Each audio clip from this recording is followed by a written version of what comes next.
for this session. And at this moment, let me ask one person to lead us in the prayer as we begin.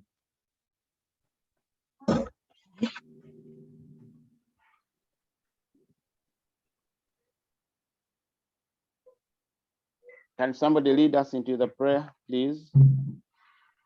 Then we begin. Me. Who is me?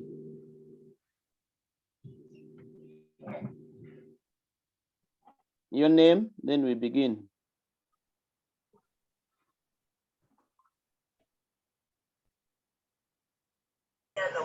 Shirinjimazi. Good morning, Miss.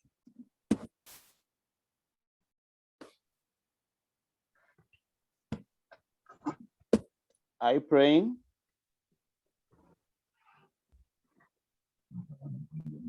No, Miss, I was just saying morning. Okay. Power up. Let somebody source a word Can of you pray prayer. for us?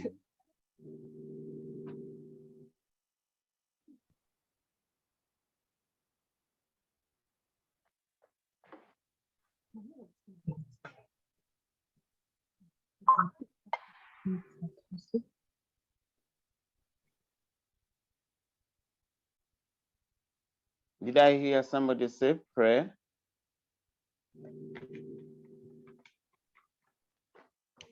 Let's pray, okay, quickly. Since you're taking your time. God, we thank you for this time. As we begin this lesson, we pray that you guide us through, and we pray for other members that they are able to join as we move on. Guide us and bless us. In Jesus' name I've prayed. Amen. We are going to go through what we did the other time as we prepare for our new lesson. And I would like to just give a recap on what you did. The topic is about the interior trade, where we are looking at long distance trade. I said the other time. Did long distance trade and interior trade take part in the time of the Oman rule? We are going to look at that later. Let me just do the recap. We shall ask those questions when time for questions has come in. Just let me do the introductory part and the summary of what we did before we look at something new. So we are referring back to what we did last week as long distance trade. And we said if we can get back to the first slide of this presentation, we said we look at the different names. It is either caravan trade, long distance trade, or the pre-colonial trade. And pre-colonial meant the trade before the coming of the colonialists. And we also look at the time when it took place. Usually we say in the 19th century. 19th century, that is 1800 onwards. So we are focused on that kind of business that was running, that involved movement, that took long journeys from the interior to the East African coast. Having done that description, we also emphasize the different societies that got participated in this trade, and then we focused on the organization. On the organization, I gave you around 18 keynotes that you need to have and explain them in your own understanding. Where I said, if you're doing the course or the organization of this trade, there are certain things that you should not ignore. You must give a definition or an introduction of what this trade was like, the time it took, the participants, and then you begin looking at the different trade items. Among the points I emphasized, I said your organization should have an introduction. Then from the introduction, you're describing what long distance trade was all about. Having given that, then you focus on the parties or societies that participated in this trade, of which we have two sides. We have those in the interior, and then we have those at the coast. In the interior, that's when you focus on the different societies, while on the coast, you mainly look at the Arabs as customers who are involved in this trade. Then you focus on the trade items, where you split them into two.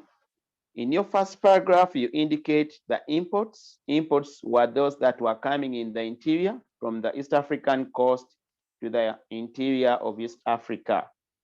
While the exports, as another paragraph, indicates those raw materials or those items that were acquired from the interior of East Africa and taken to the East African coast.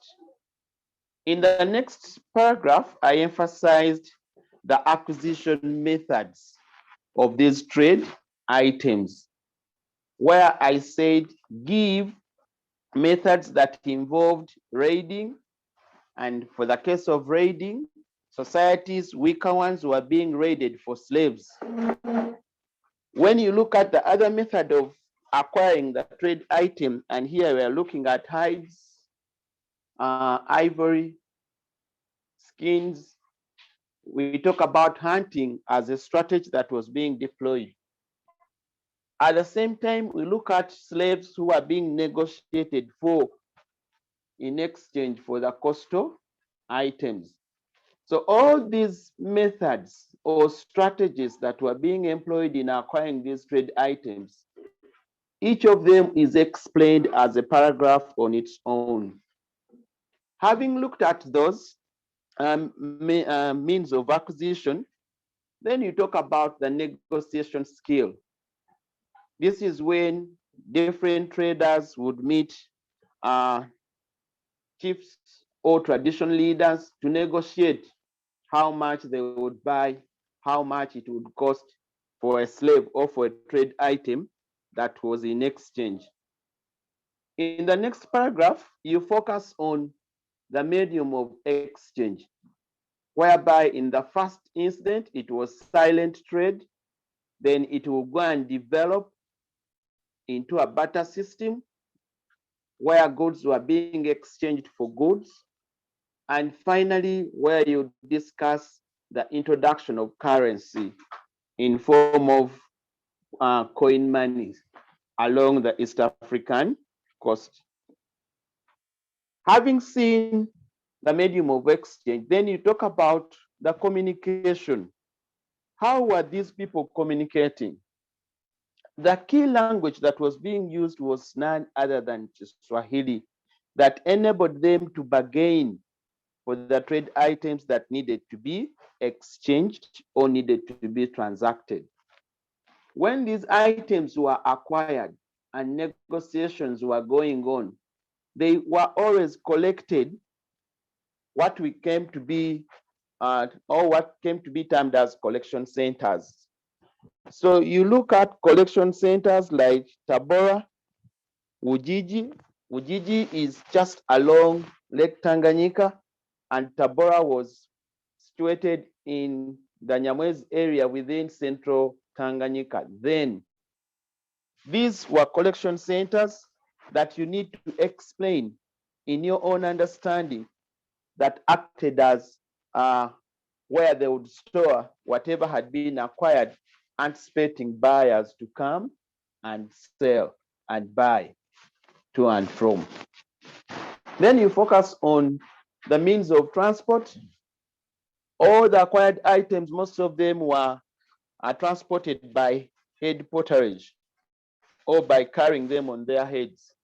And the key players here were none other than the Nyamwezi. That is a paragraph also on its own. Then you focus on the different trade routes. The key trade routes in your statement, please take note, there were three, where you'll have to look at the central route, talk about the northern route, and the southern route.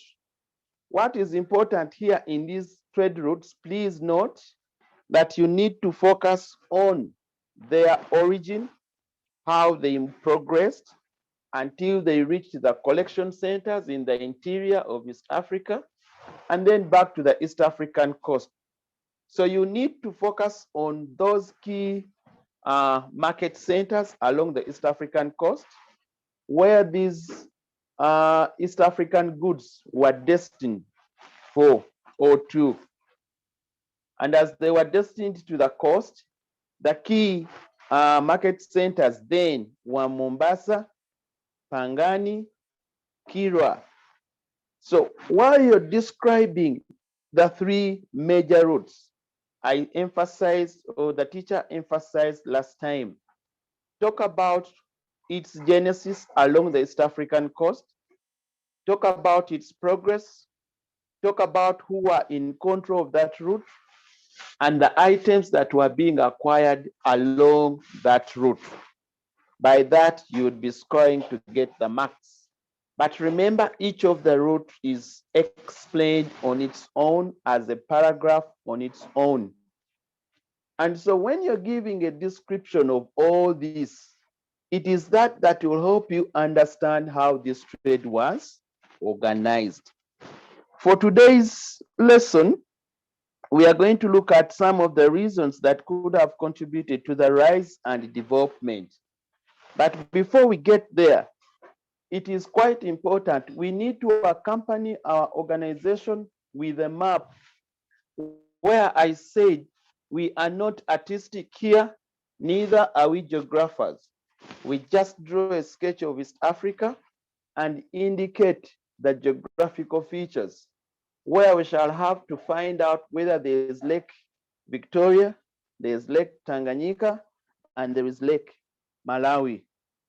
Then from there, you need to see a demarcation showing that this is Uganda, the other is Kenya, and then was Tanganyika, such that you show also the coastal line, where we would have to indicate the market centers, Mombasa, Kilwa, Pangani. And while we have those along the East African coast, any map with a skill from the geography lessons, we know that any good map must have the heading, must have a key, must have a compass, and then a boundary. All those are important in our sketched map. Then we shall be able to indicate the different trade routes. And so you'll get marks for the map that is supporting what you have been explaining above, as far as the organization was concerned. So generally, that is what we looked at the other time. And for today, I want us to move to something else, where we are going to look at some of the reasons that could have led to the rise and development of this trade. Which were the accelerators? Which were the ingredients that involved the organization of this powerful trade that was going on then? I see your hand up. Kazina, is it on? Can you unmute and ask? Excuse me, sir. Excuse me, sir. Can you hear me? Yes, I do. I had a bit of a problem, so I never really understood the point of development of long distance trade. Could you please summarize? I have been summarizing the development of the organization. I was saying I had a bit of a problem, so I never really got that point. Can you please summarize it?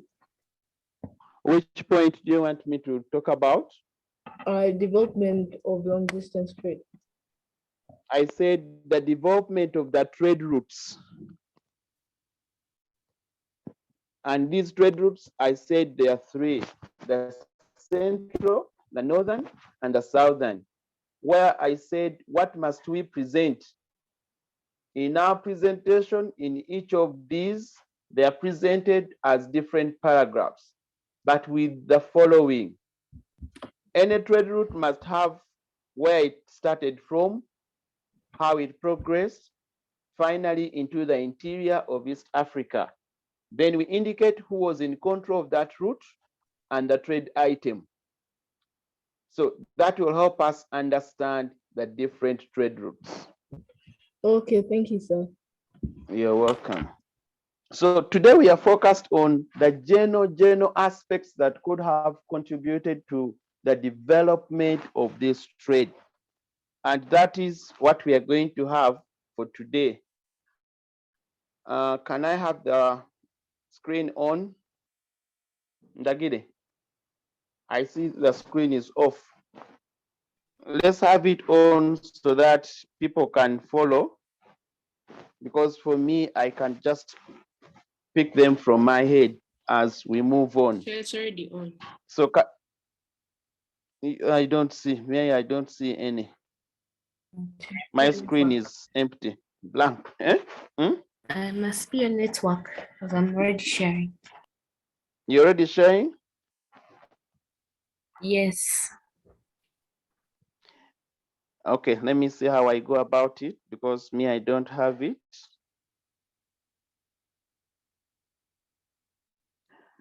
I'll just go through what I have quickly. Where you don't seem to see me, you just tell me. Let me just use the notes that I have concerning the rise and development of this trade. We are going to see some of the factors or reasons that could have contributed to the development of this trade. Among the things we have that I would want you to be taking note of, I hope people have where they are summarizing. In the first one, we are focused on the presence of trade what? Items. Here, when we are discussing the issue of trade items, we are looking at those that were being got from the interior of East Africa. And these were none other than ivory, gold, and slaves. Their presence ignited the development of this trade because people had what to deal in. And it is that kept the trade moving on. In the next paragraph, we are talking about the desire Africans had for the foreign goods. Please, when you're discussing the foreign goods, it is important you highlight some of them, like the beads, the clothes, the mirrors, the perfumes, the guns. All these were foreign. They were new to the poor Africans. And so many desired to have them. Just looking yourself into a mirror and admiring yourself would make a difference. So as many societies desired to have this, they ended up participating in what came to be known as long distance trade. In the next paragraph, you have the need to have the gun. Now, the gun is a different mechanism that came on scene, and the poor Africans originally that were used to their indigenous arms now saw a transformation where they felt they should access this foreign ammunition. It is such powerful that even the sound would scare, say, the birds, would scare the human beings. So many of them desired to have these guns for some reasons. When we talk about tradition leaders, their desire was for protection and expansion of their areas of influence. While in some community, it was for hunting purposes. So as societies desired to have the guns, this helped in the development of long distance trade. And it could not just easily be acquired. You needed to exchange it with something, and so the trade would now be known as long distance trade. We look at the point of development of Swahili as a means of communication. Where there's language, there's easy communication, and so there's easy bargaining power. Most of you have gone to your different market centers to purchase some items. And if it so happens that, let's say we are talking about now people in the West or in the North, and probably their customers are Baganda. Such people in those localities would be forced to learn Luganda. That's why you hear many of them call you sister.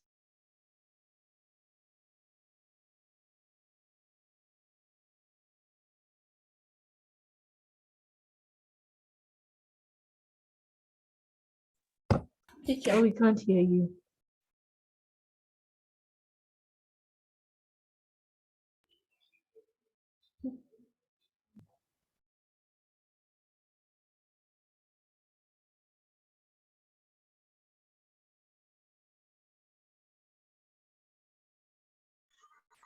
Hello. Mr. Chwewa, is Mr. Chwewa off? Hello. Hello? Is he off? Yes. Yes. Yes. At me, I can see the screen now because he was using a different version. I don't know which points he has actually finished. I was listening, but not seeing the ones he had finished. Did he finish the point of, as we are waiting for him? Did he finish? Excuse me, miss. Yes. Is this history of South Africa or history of East Africa? My dear girl, East long distance is East Africa. Africa. Okay, thank you, miss. Did he do the point of need of guns? Yes. Yes. Yeah. Development He stopped of on trade Swahili. routes. Okay. So in the organization, good afternoon, everyone. You remember in the organization, we saw Swahili as being a medium of communication. So when Swahili developed as a business language, it attracted very many people to participate in long distance trade. Why? Because now there would be people coming from the coast and those people coming from the interior would be in good position to communicate to one another in case they needed something or in case they had something that they wanted to purchase, and hence boosted the business dealings and thus gave a way for the development of the long distance trade. Then look at the trade routes. We saw the central route, the northern route, the southern route. When all those trade routes developed, it implied that people had a way to move their goods from one place to another. There were clear and developed trade routes that the caravans used, and this contributed to easy and safe movement of the goods. That is a clear sign that they would be able to move, whether they were the Kamba, whether the Yawo, whether any group. When the routes are okay, it means I can carry the goods either from the coast, taking them to the interior, or pick the ones from the interior, taking them to the coast. Then look at the demand for slaves. High demand for slaves in the outside world made the raiders move near and far to get them at any cost, hence sustaining the long distance trade into operation. Kazina, can you put your hand down unless you have a burning question, please? Miss, I had a question. Yes. Was the people that were participating in the long distance trade, were they the Batavians? My dear, can you cool down, Kazina, and settle? Because now Batavian is South Africa. I already told you this is East Africa. Batavian leaders are Dutch. Oh, sorry, miss. I No, thought we the are Batavians East were Africa. East African people. No, East African, that is paper one. East African history. Oh, okay, thank you, miss. So the high demand for slaves also contributed to the growth of this trade, because wherever the slaves were demanded, especially in the outside world, we saw slaves being one of the trade items. It means these people had to come, pick the slaves, whether from the coast or to the interior. In fact, they were always picking them from the interior, and then take them to the coast. Maybe the coast would then transfer them to the outside world. So it made the raiders move near and far to get them at any cost, hence sustaining the long distance trade to be in operation. Because if there was no demand for such slaves, maybe that trade wouldn't have flourished.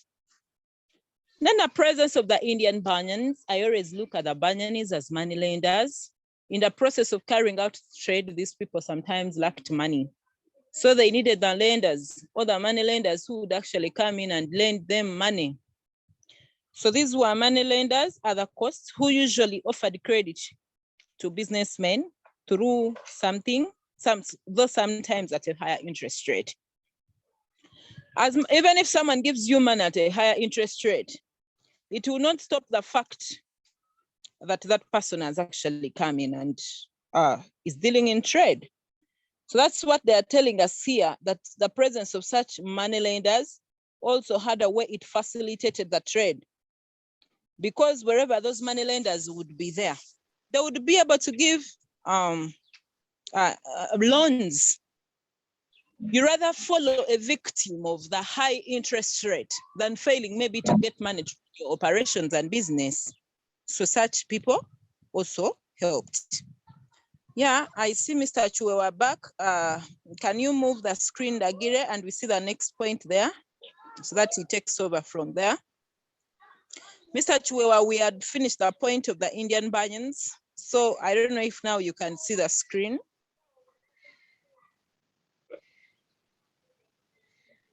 Can you now see the screen?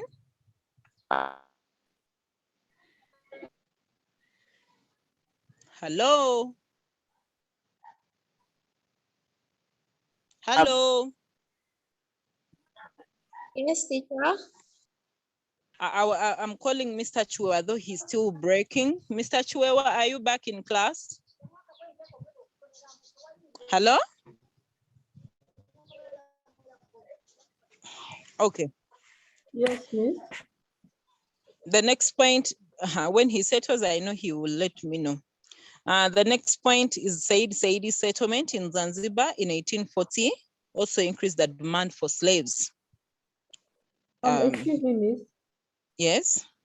I thought Saidi Said was the one who was with the Dutch trying to make Napoleon flee from the Cape. Kazina, I don't know what I can tell you. You're mixing up history. What is the problem, my sweetheart? Remember, Yes, you're yes. bringing in Batavians, you're bringing in the Dutch. This, I already told you that this is history of East Africa. Said is in East Africa. We don't see Said with the Dutch. Mr. Chua, take over if you're back. We are on the point of Saidi's settlement in Zanzibar. Okay, sorry about that. My network Miss, had gone off Said was not and Dutch. power. But now I'm back. But before you go on, we have Kazina. She's mixing up things. She's thinking that she's thinking that the Batavians are participating in long. No, they are not. Let me just get it clearly to her. We are handling East Africa now. We are not in South Africa.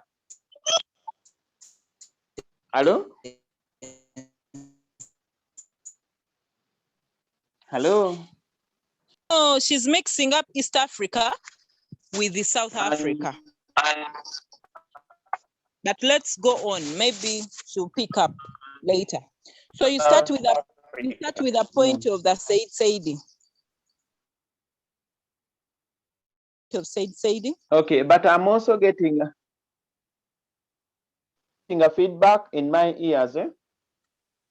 If possible, let people mute themselves. Can we get back to the reasons? We were just looking at the just there. Saidi's settlement in Zanzibar or transfer of his capital from Muscat to Zanzibar accelerated long distance trade. How? He started establishing plantation agriculture in form of crops that needed slaves to work on. And because he needed the slaves to work on, he will organize caravans, bring in the Indian Banyans, who will then facilitate the business community in running long distance trade. Had he not transferred his capital from Muscat to Zanzibar, probably this trade would not be successful or would not have developed. But because he transferred,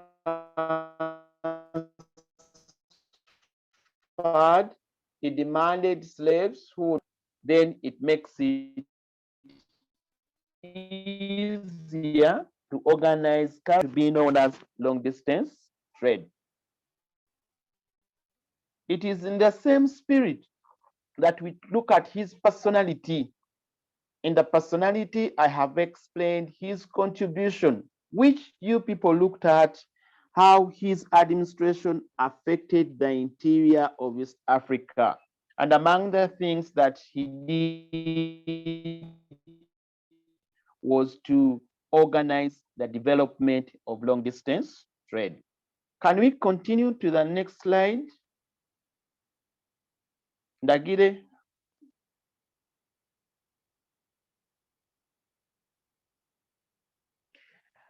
Then we talk about the existence of security. That is when we shall talk about the different African chiefs or tradition leaders that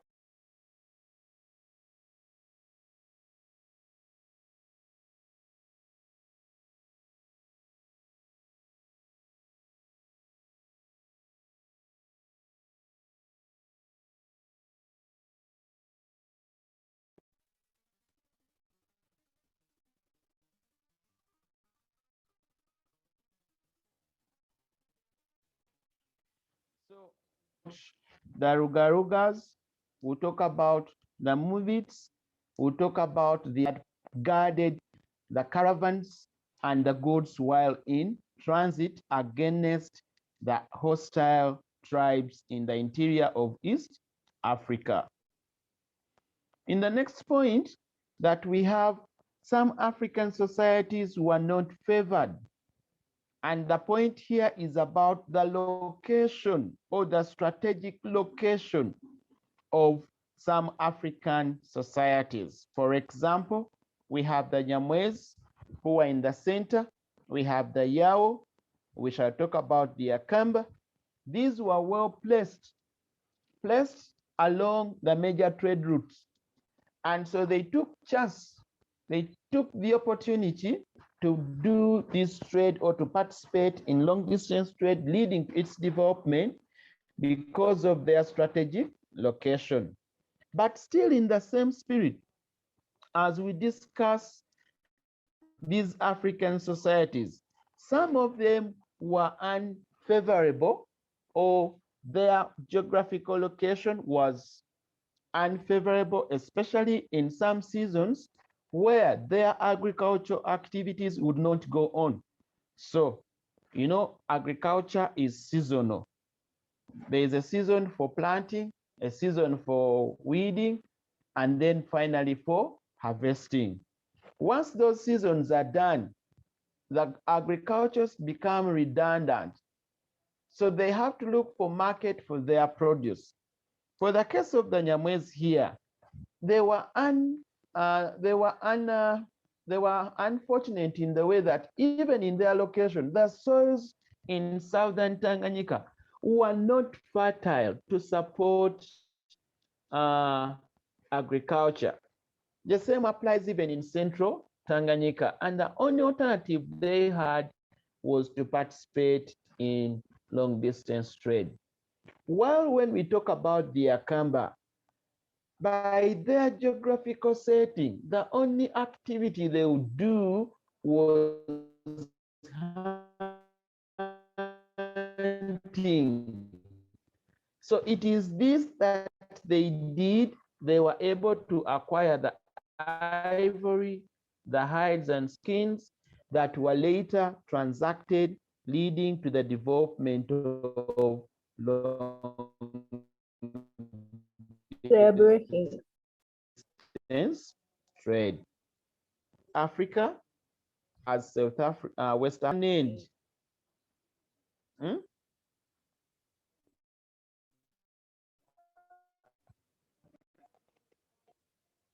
When it came to an end, the only alternative was this later ended up trade.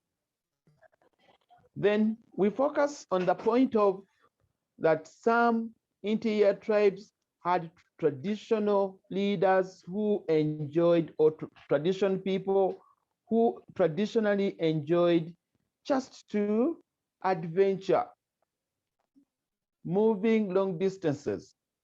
And it is in this, as they were moving, they were caught up in participating in long distance trade.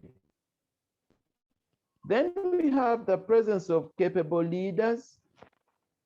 Here we give examples, and as we mention them, we talk about their role.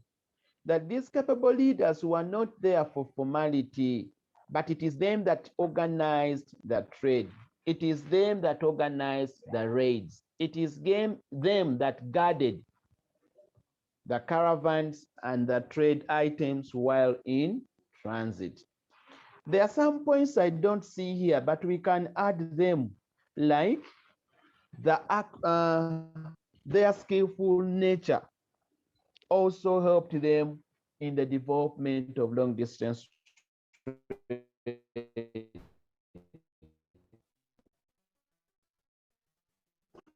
And here we look at societies like the Nyamwez, who are skilled in head potterage, the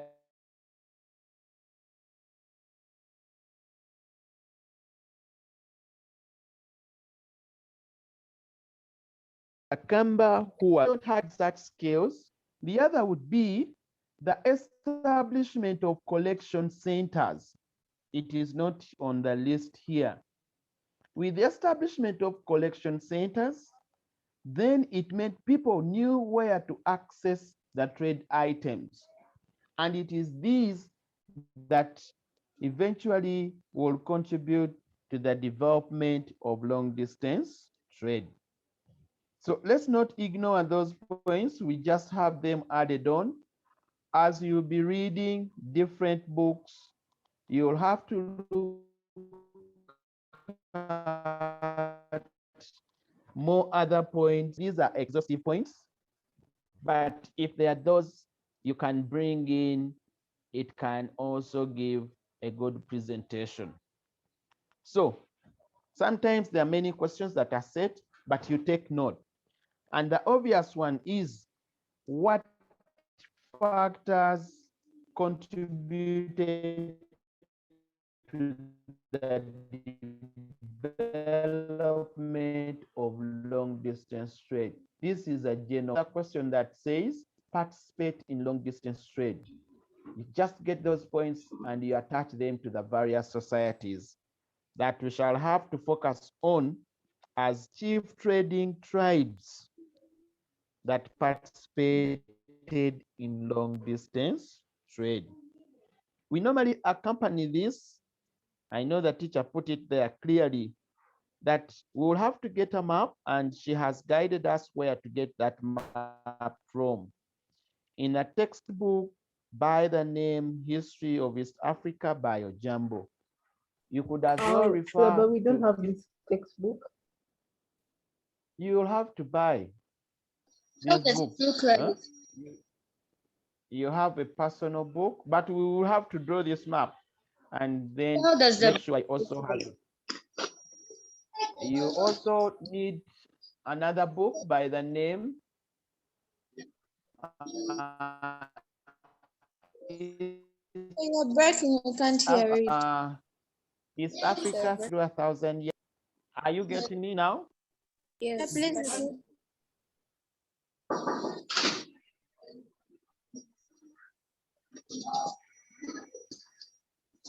You have to buy those two textbooks, eh? So we didn't hear the titles. You are breaking. So we didn't hear the titles.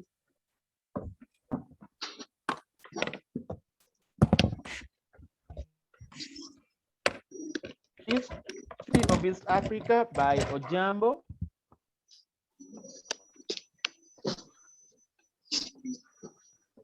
I said you have to get those books, History of East Africa by Ojambo, and then East Africa Through 1,000 Years by Gideon Wede. There are two books that we use, textbooks. Eh? Yes, Teacher, teacher. Teacher, is So I it will brown? find them. Teacher, is it You brown? find So let's repeat there's the a second brown book, book, there's also the a green one. green book. The Yeah, green I have one. those ones. Okay. If you can check Mr. at the First, back, the title of the book. History of East Africa by Ojambo, and then East Africa Through 1,000 Years, the green book, textbook by Gideon Wede. Okay, so these books is we get them by this week, or so we still have some time to get them? No, you still have time to get them, but it is important you have one. All this that we are teaching is Teacher, what, what if you have only one of them? if you have one, it's okay. When we get to school, you can share. They exchange and share. So which one is Teacher, now better between the saying two? of the two books, can you have only one? No one. Both of them are important, but you can have one. Teacher, which Whatever one you come is? across, as long as So which one is like the best to have between those two? both of them are better. You pick one.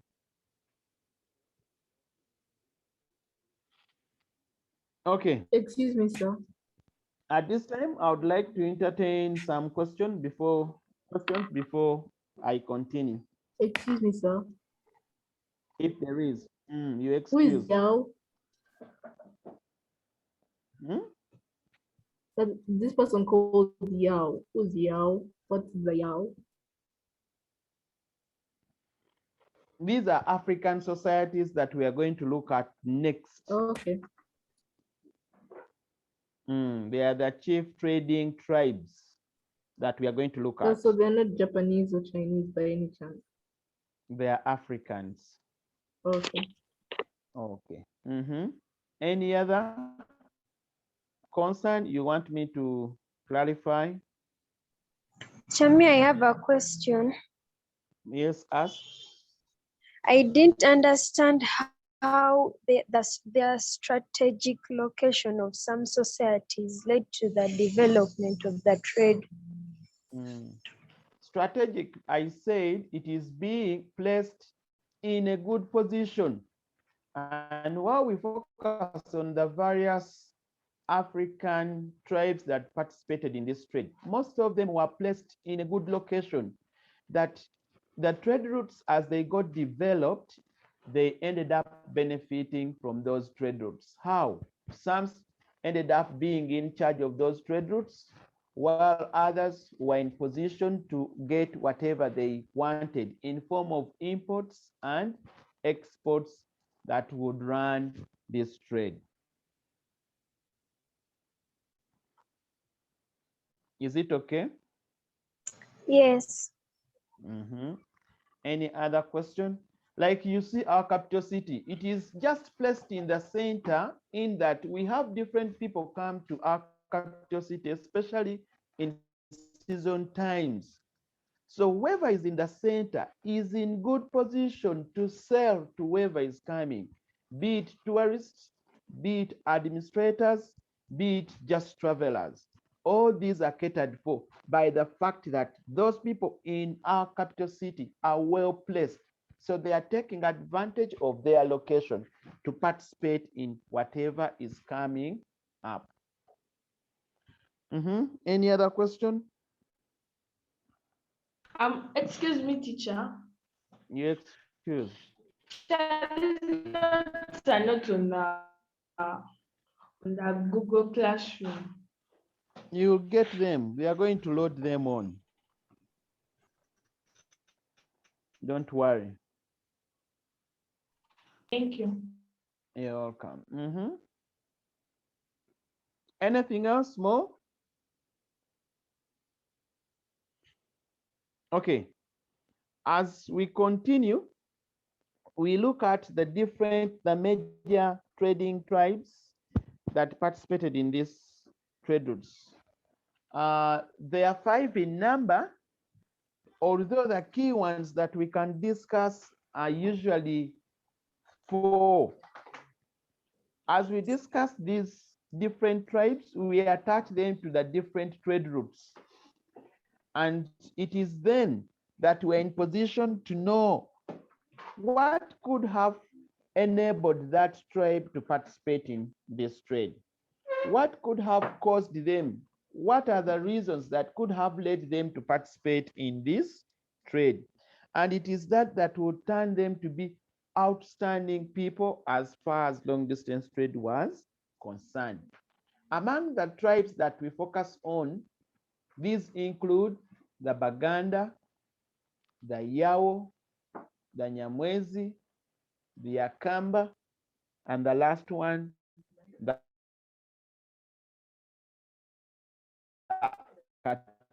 Katumas. Katumas were in southern, originally it was Sudan. These societies respectively, what are the key things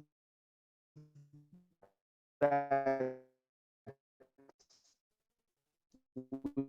need to have on our fingertips? 2, which trade route, which trade items were they accessing, and how were they accessing such a trade item?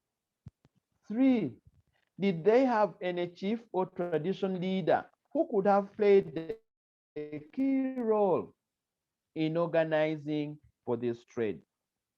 4 or 5, we focus on the collection center as they were in charge of that trade route, which was the immediate collection center that they would have whatever they had collected in the interior, which later would be transported through the trade route to the East African coast. So those can help you master any of the tribes as we discuss their contribution or their role in long distance trade. So in the first one, we have the Yao.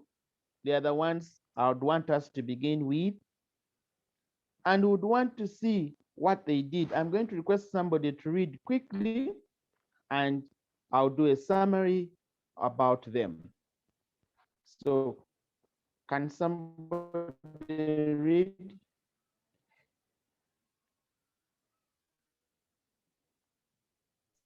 Kelly, you The read. Yao, we are beginning with the Yao, so can Akatukwasi.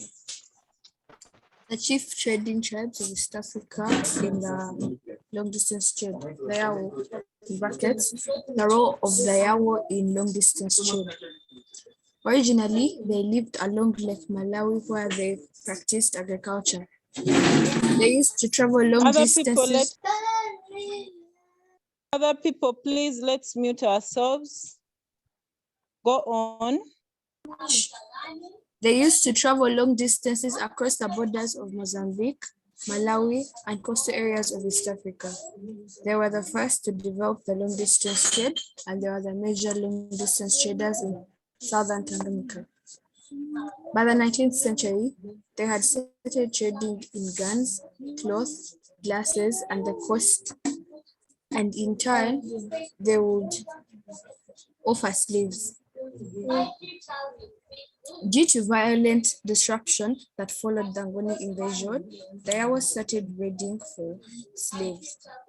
As the demand for slaves increased at the coast, especially at Kilwa, the Yao became the chief suppliers of slaves under powerful chiefs like Mpanda, Mataka, Masheba, and Mutalika.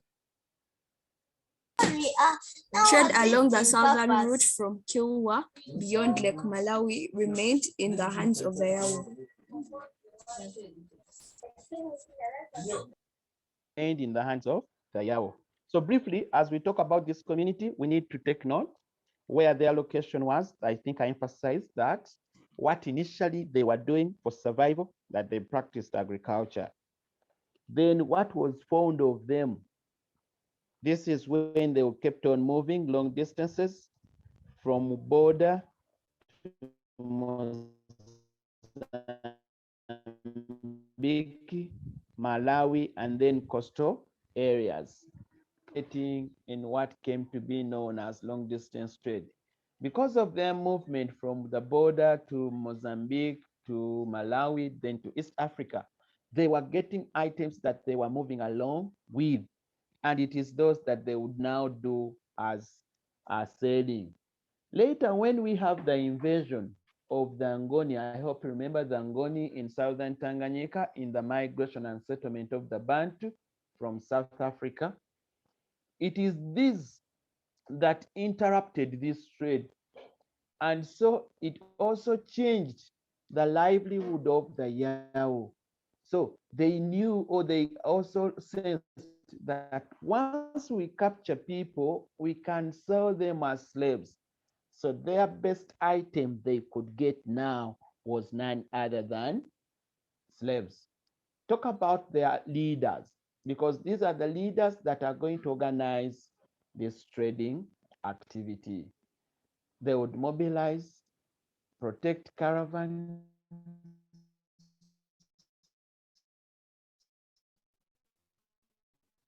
at the same time acquire the trade to the East African coast.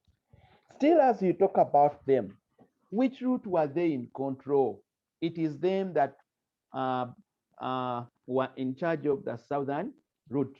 And the southern route was running from Kira, that is along the East African coast, up to different destinies into Malawi, Central Africa, into the land of the Chewa and the Bisa. So you see how expansive their route was. You see how wide their area of what? Their area of what? Coverage. So if they were moving that wide, then they ended up acquiring the trade items. And in exchange, what would they get? That's when you talk about the beads, the clothes, which are foreign, and the guns as well. So this society plays the role of guarding the caravan. This society under their leaders plays the role of looking for the trade items.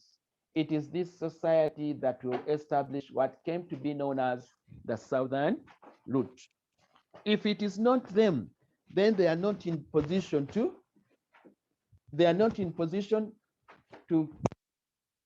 end up. Had they not been in that position,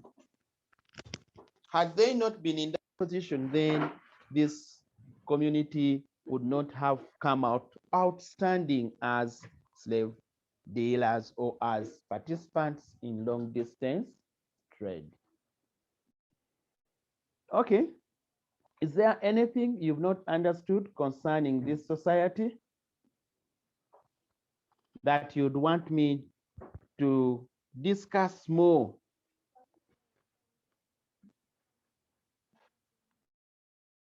Yes, sir, I have a question.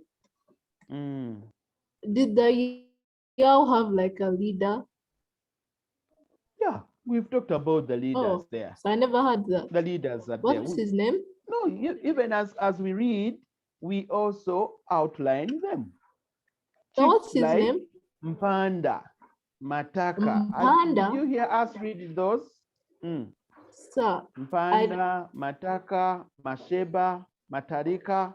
no, sir, I thought those were like cities, you know. The names were strange, so I thought they were like cities. When we are reading through, please, I want you to pay attention, because the word says powerful chiefs, not powerful cities, no towns. Have you come across that word, powerful cities and towns?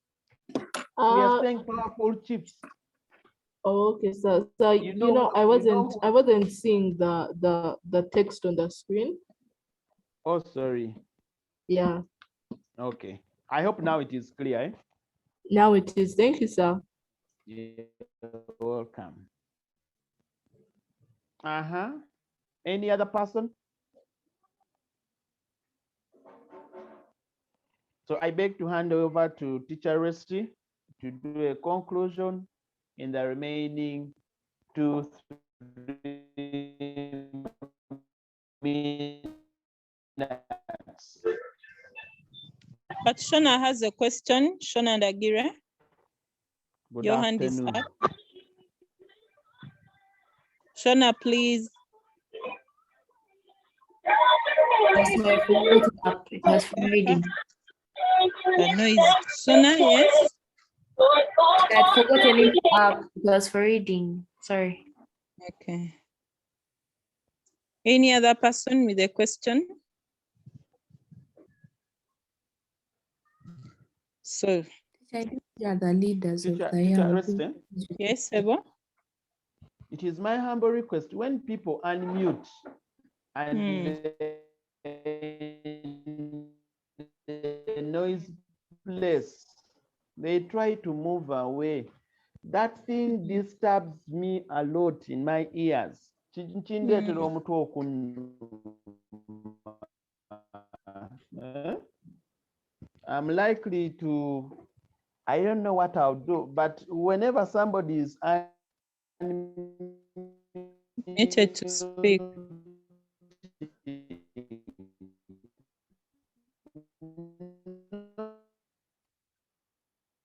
Okay, Mr. Chiwewa's network is bad. You're somehow breaking, but girls, I think you have had teachers call, in a noisy and it's place, especially and when it's not I'm Sumbwa on many occasions to you. and it's not his call alone. All of us, you can't explain when in the background you have noise. Hello. Yes. I was adding on what you said, that in the next lesson, when they are unmuted to talk, let them make sure that the background environment is favorable for someone to listen and for someone talking. And I hope they have heard it. And it doesn't only irritate you, but all of us, it's a problem. So I thank you very much. And I do believe I'm not going to add on anything on what you have taught, but maybe just encouraging the girls to use the procedure that you have told them on the tribes. And in the next lesson, we find them when they have read the Nyamwezi, they have read the Akamba, because the direction we have taken to discuss the Yao, it's what we shall also take to discuss the other remaining two. And hope next week will be, isn't it the last lesson of the term? Because they are going for exams. I don't know, I'm not yet so sure. Or we still have more other week. But Miss, when you have one last lesson. But all in all, prepare next Monday. Even if it will not be the last lesson, prepare for Nyamwezi and prepare for the Yao and the Akamba. Miss, Unless for the exam we're doing the Nyamwezi and the Yao. Unless there is a burning.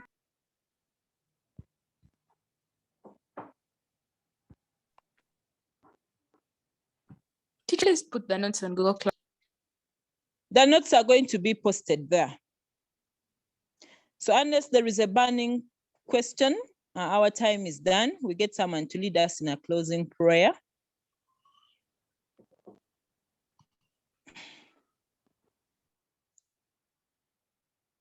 Teacher Shona, lead us. You have been our co-teacher also. Dagire, please lead us in a closing prayer, please. Okay. Dear Lord, I want to thank you for this day. I want to thank you for guiding us to this history lesson. Father, I pray that as we live, may help us to read through our work and understand. Also pray that you may continue to bless us during the day. Bless you and we thank you in Jesus' mighty name we have prayed. Amen. Thank you, Shona, for showing the screen and for that closing prayer. Nice time, everyone, and good day. Bye. Thank you, teacher. Thank you, teacher Shona, for the lesson. Thank you, teacher, for the lesson.